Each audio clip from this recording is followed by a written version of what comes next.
All right. Hello! Yay! It's Thursday.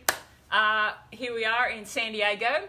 I'm here to discuss what's been happening so far in the triathlon season and what I do. I'm Michellie Jones. If you don't know who I am, I'm an Ironman world champion. I'm an ITU world champion. I'm an Olympic silver medalist, and I also guided at the Paralympics in Rio, to name a few of my accomplishments. So, this is my garage. Some would call it my pain cave. But what we want to do today is give you a little tour on some of the history of the bikes that I have here in my garage. And then I'll talk a little bit about, we're sort of in the middle of the season, starting to really get towards that Ironman focus, especially if your focus is more towards now and the end of the year. And then give you a few tips as well. So, Let's do tour it. of my garage. All right. Hubby's bike. Hubby, lucky enough, gets my bikes that I your don't need hand-me-down? anymore. And a hand-me-down. They are pink, but he does cover my name up, but he leaves it pink, so I'll give him that. My Ironman bike that I won, that I got second on in Kona in 2005. Who edged you out there that year, MJ? Bad man. Well, So that's a good person to get edged out by. Natasha passed me with about 6 miles left to run, and I was going, come on legs, let's go. The mind was willing, the body wasn't able, but definitely motivated me for the next year. Here's my road bike. Now that in ITU age group sprint distance racing at the World Championships, you get to do it draft legal, not illegal, draft legal. So you get to ride a road bike. So this is usually my road bike. It has won an age group World Championship title already. Yay! Wow. Moving around. Here is my last couple of years bike. Now this is sort of my training bike. It spends a lot of time on the trainer. I'm a little addicted to my Wahoo Kicker and Swift. I have to admit that I am super addicted, really. So I probably should admit that. Love it. It's so easy. And you can definitely get a very focused workout in a short amount of time. So if you're on a time crunch, definitely the virtual trainers are the way to go. Trusty treadmill. I've had this one for a long time. This has done a lot of miles. One of the ways I incorporate it into my training is if I want to do a recovery run, also if I want to do a little transition and work on some leg speed, I could do anything from 20 seconds fast, 40 seconds easy, 1 minute fast, 1 minute easy, or I can do a little tempo, or I can do whatever I want to do that I want to get a little more leg speed. Great for that, but it's also a great recovery as well. And MJ, what do you look for in a treadmill? You said this is an old trusty treadmill. Is there anything specific that you need, that you want to look for if you're shopping, if you live in a place that does not have the best climate where we can run outside all the time? Well, that's here right in San Diego. We can run all the time, but I still do like indoor, and I still do the treadmill. Actually, I have 2 treadmills, so if you come over here, which is this a little bit of mess because I also use this for a little bit for my functional stuff. This is the Assault, and it's a self-powered treadmill. Love it for running off the bike and developing some power. Got it. Because you got to self-propel it. Great way to teach good run form. So sort of new technology, old school. Got it. But what you want to look for is what you're trying to achieve. Are you going to spending a lot of times doing long runs? You definitely want something that's a little bit more cushioned. If you're just going to focus on, shorter running, I love the Assault Fitness just for building up some good power and strength for running off the bike. So I do a combo. I'm lucky enough to do a combo. But, treadmills are one of those things you either hate them or you love them. I say embrace it. It's just like riding inside, because you can get a very effective workout. Just a tool. Just a tool, a recovery tool, as well as getting some speed. Or, if you go outside and it's raining, the chances of getting sick has increased. You do it inside on a treadmill, it's decreased. So sometimes weather does factor into choices when you have to go inside. Lucky here in San Diego, we don't have snow, but as I said, I still go inside and ride. So here is This is it. the bike that I won on Kona. I still have my race number. It's pretty much set up exactly how I raced on it. So there's a few cool features that back in the day in 2016 nobody had. Like my own 2006. 2006, sorry. I'm like, can't remember what year I won. But yeah, got this special made number plate, zip Wow. decals that like matched. All You like pink, I'm assuming. Hey, if it's not pink, you're not trying. Just like if it's not matching, you're not trying. So, like little things like putting some skateboard tape so that your hands don't get too slick when you first come out of the bike or if you're sweating. You know, just little pieces like that. I mean, these are all sew-ups, of course. So, all glued on tires. And you rode... What is the width on this? It'll be... What do you ride now? All right. So, What kind of width and what's your setup now? So, Old school, new school. to new school. So, the things that have changed, right? Disc brakes. Disc brakes, front and back. Electronic shifting, which is so awesome. Do you find yourself shifting more with electronic shifting? You know, one of my favourite things that SRAM has is the one by, where you don't have the small chainring, you just have the big chainring. It's not on this bike, it's one of my other bikes. And I love that because there's no lag. Like when you're climbing in a hill and you change gears from big chainring to small chainring, you always get a lag. When you have a one by, you don't lose any of that power, so you're actually a little bit faster and a little bit more efficient. So I love the electronic shifting just because you can put the buttons like basically wherever you want.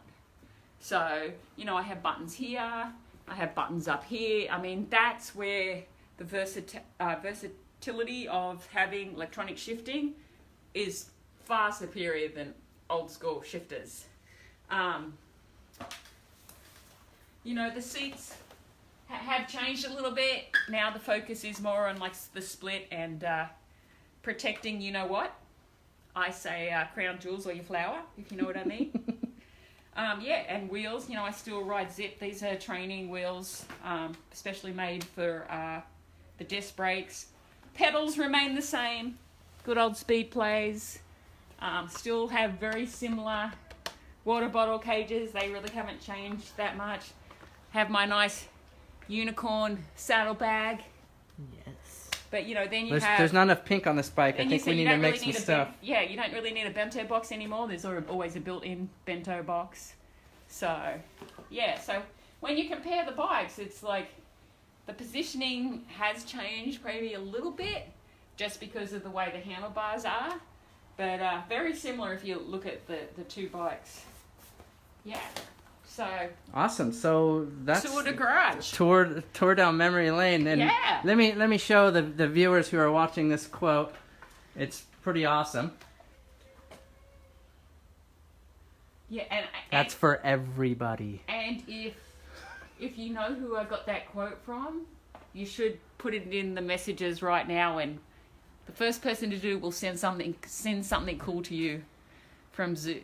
From Zoot, awesome. Yeah, Send that in. They know who that quote is from. So, yeah. Do you know where this quote is from, everybody? Awesome. Okay. Now, MJ, I wanted to talk a little bit about transition. Transitions, right? Do's, don'ts. Transition is a time for... I don't know if you guys could hear me, also I'll put this here. If you transition, at least for me, is a time where if you're not the fastest, say, out of the swim... It's not a time for eating cake. It's not a time for coffee. It's not a time for a lot of stuff. So, although I have seen that. if you're you know, just someone doing this for fun, like the majority of us. Like I do? Like, come on. Yes. Well, you're doing it for fun now. I've always done it for fun. Let me tell you, if there's no fun, you wouldn't do it. That's right. You know, you're racing with your friends, and you get out of the water before your friends, and then you see your friends are no longer in transition after. No, usually my husband goes before me. Okay. So if I see him, if I usually catch him in the transition, I know how hard I have to go to get him on the bike. So a lot of the times I will like see him just as I'm getting out of the water, or I know I'm going to see him somewhere. So it definitely motivates me to have a speedy transition. Yes. So let's talk about it. It is basically a time, people spend a lot of money on their bikes, on gadgets and gear, just for those few extra seconds. And Yeah, for then sure, they have because- extra long transitions. Some people are going to say, it doesn't mean anything, but it's just about being organised. That's basically what good transition skills is about. Knowing what your sequence is going to be, knowing where to place your equipment, making sure you have all your equipment in transition as well. It's a good thing to do a mental check. Okay, for the swim, goggles, swim cap, wetsuit.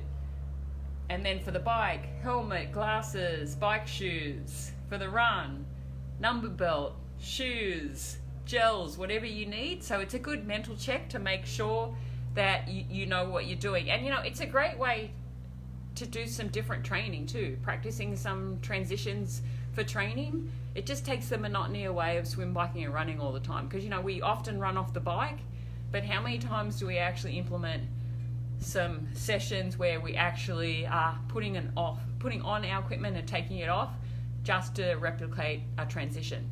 So my first rule, Wait, and my first words of wisdom. Before we start, I'm going to cut you off real quick because we have to verify something. We did get a message Yes. from Chris Burns. Yes. No, that's not where I got it from. Oh, try again, Chris. Sorry. Don't use Google. Maybe he cheated. Maybe the person I got it from him, but that's not the person I got. Let me tell you, he's not a triathlete. Okay. He's a bike rider. Okay, awesome. Okay, so let's go. Michellie's rules for transition. Rule number 1. Okay. First thing you do when you get up, before you put on your uniform, is lube up. Think of all the places you're going to chafe. Around your neck, underneath your armpits, between your toes. Yes, you can put lube on your feet. And I promise you, if you pick one that's made for sport, it won't get dirt. So any places where you think you might get blisters, that's the first thing I do. Any chafing and stuff, that's what I do. Rule number 1. Lube up. Lube up. Okay, rule number 2 is before you leave the house, make sure you have all your equipment. So I go through that little sequence. But as soon as I get to the transition area, I want to sort of set my bike up. So right now I've checked my tire pressure before I actually go into transition. I'll check my tire pressure, pump it up if I need to. Yes, tires do lose air overnight, so it's better to do it on race day.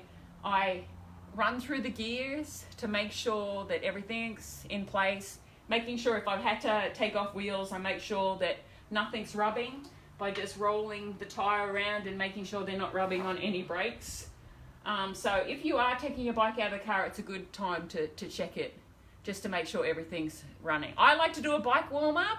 A lot of people don't, but a bike warm-up I highly recommend, just so you can make sure that your bike is working correctly, because most of the time, right, there's a mechanic on site. So then I go through and I put my helmet on my handlebars, I put my sunglasses, I personally put my shoes on my bike, and then I'll run elastics to keep them parallel so when I jump on the bike, but that's an option. And then I set out my swim stuff, race cap, if it's cold. Rule number 2, always carry a silicone cap. Super comfortable, a little extra warmth, and then you can put your race cap on. If it's a hot day, you don't need that, but always good to have a silicone cap. Goggles. Most people will say that you should have one particular goggles that you like to do open water and practice. I mean, I like smaller ones. Some people like bigger ones. It's a personal preference. I'm sort of a little bit of a geek when it comes to goggles, because I'll actually race in new goggles. It'll be the same model, but I will race in new, because I just love how Clear lenses? These one I've raced. Well, if No it's scratches. if it's No sunny scratches, out, I meant. yeah, if it's sunny out, I'm going to go with definitely a darker lens. But I hate it when these have a little bit of scratches and stuff. So these will go to my training bag, and I'll actually get a brand new set for racing. And I usually carry 2, just in case one breaks. I mean, me personally, I can jump in the water and swim with no goggles. So most people can't. So I highly recommend 2. In terms of bike shoes, I always put something on the ends, just in case if you have pairs like mine where they can slide out. This will prevent it from sliding out. You can put a little extra tape there, whatever, but that's, I don't know, old school. Do you call these? That's a hack. Do you call these safety pins? I call that, and that would be considered a pro triathlete hack, because it's something I do not back in the day know. when they didn't have like the fancy little like pools and stuff, and they didn't really have tri shoes. I actually have a guy here in San Diego, Jim Rice, who used to transform all my shoes, even my running shoes, because back in the day, there wasn't like tongueless running shoes. So I actually converted a lot of my shoes back in the day, old school. Thanks to Zoot ahead Sports. of the time. Thanks to Zoot Sports for developing that. Well, I developed it. You guys just copied. So that's like a little thing that you can do. And I mean, sometimes you can put a little talc powder in to just, if you prefer. I mean, that's old school too. Socks. I get asked this a lot. Do I need socks in a triathlon? Well, if you're looking for speed in a short race, I would say no, and lube your feet, because you don't want to get blisters. They're not the most comfortable thing in the world. When I was doing my first ever Ironman in Ironman, Florida, I was glad I had socks on, because even with socks I got some nasty blisters. So socks for a long race, for sure. I mean, you're going to be out on the bike for a long time. You're going to be running. So definitely I would recommend socks. And, make sure they're not brand new ones like these. Make sure you have run in them in a few times, because, you want to make sure you're getting a pair that fits your foot. That's one of the most important things when selecting a sock. I mean, I like a little compression in my socks as well. So, we tend to, on the bike, we do get some swollen feet when we've been on the bike for a long time. So a little compression helps as well. As we're talking about, running shoes. Running shoes. These have the super duper quick transition laces, which I love. You can put elastic laces in. If you want to tie your shoes, as I said, it's whether about, do you want to have cake in the transition, or do you want a speedy transition and have your cake later? So definitely having this type of shoe that has no tongue is definitely super comfortable, because the tongue, for one, isn't going to get messed up like it does a lot of the times, and it's quite speedy. So if you want to have cake, or if you want to have cake after, speed or cake. Number belt. The rules are different for every race. Sometimes you have to wear it on the bike, sometimes just on the run. But basically, you want to find one that has either these little snap tags, or that you can use safety pins. I love these, because I actually used to put like little salt tabs underneath in little Ziploc bags, and then I just pull them off. So, multitasking. But yeah, definitely worth getting. You don't want to safety pin your beautiful Zoot race suit. So this is just a way that you put it on, clip it in, bingo. I like to sit it a little bit below my waist. Do you fit those tight? Do you fit those loose? For me, I like it a little snug, because I don't like it flapping around, but I will lower it. I don't like it up around my waist, so I just sit it below my natural hips. Perfect. Where my hips are, I just sit it below. And sometimes it'll roll around, but technically you're supposed to finish it with it on the front. So, yeah. Awesome. And love this little transition map. And you know what I love most about this is the size, because the whole idea in the transition is to maintain your space. When you've got a lot of people in a small amount of room, the less space that you can make up, the better it is for everyone. Can we talk? Can we end this with transition etiquette? Yes, we will. But I have 3 more tips. Okay, 3 more tips. Slip, slop, slap. That's our saying in Australia about putting on sunscreen and wearing a hat. So wearing a hat on the run, definitely if you're prone to getting burnt or a little more sensitive. I like a hat because you can always, in an Ironman, you can put ice underneath it, or you can keep it moist. So sunscreen is a must. Having survived skin cancer, I try to use this as much as I can. Nutrition products, so important. Salt is not just for cramping. And I always tell people, it doesn't matter if you're doing an hour race or an Ironman. It's like at some point you're going to run out of fuel. And the whole idea is to keeping that fuel topped up. Just like if you don't put gas in the car, what happens? The car stops running. You're on the side of the road. Yeah. So definitely training with whatever nutrition you're going to use is super, super important. All right, wetsuit too. Here's a couple of tips on your wetsuit. Okay. You want to make sure your wetsuit is quite snug for sure. It definitely stretches out once you're in the water. So definitely practice with it. Definitely you want to, this is a long sleeve, which I love. A lot of people sort of have like, I think 2 sort of thoughts on a long sleeve compared to no sleeves. Most swimmers don't like a long sleeve because they can't actually feel what the water feels like normally, but way faster. And I'm all about speed and a little bit more buoyant for sure. Definitely putting a little lube on the inside of your arms to get it off is a great thing to do. As I said, chafing around the neck, you want to make sure that you don't chafe. It definitely has to be snug when you do it up. And what I like about the Zoot suits is once it's done up, you can Velcro it on and then you can very easily reach around to pull it down. And the thing is about wetsuits, depending how tall or how short you are, I sort of like to have my wetsuit just below the calf. And a lot of the times you can cut your wetsuit to make it a little bit shorter and to get it off quicker. And I also lube the inside of my leg to get it off quicker. So if you are tall like me, usually I don't really have to take too much off, but if you're a little less tall, definitely it's okay to cut the bottoms off. And if you open it up, you'll see there's a seam that runs the entire way, and you just get a sharp pair of scissors and cut it out the way that they have it cut. So usually at the back is a little bit higher and the front's a little bit lower. All right.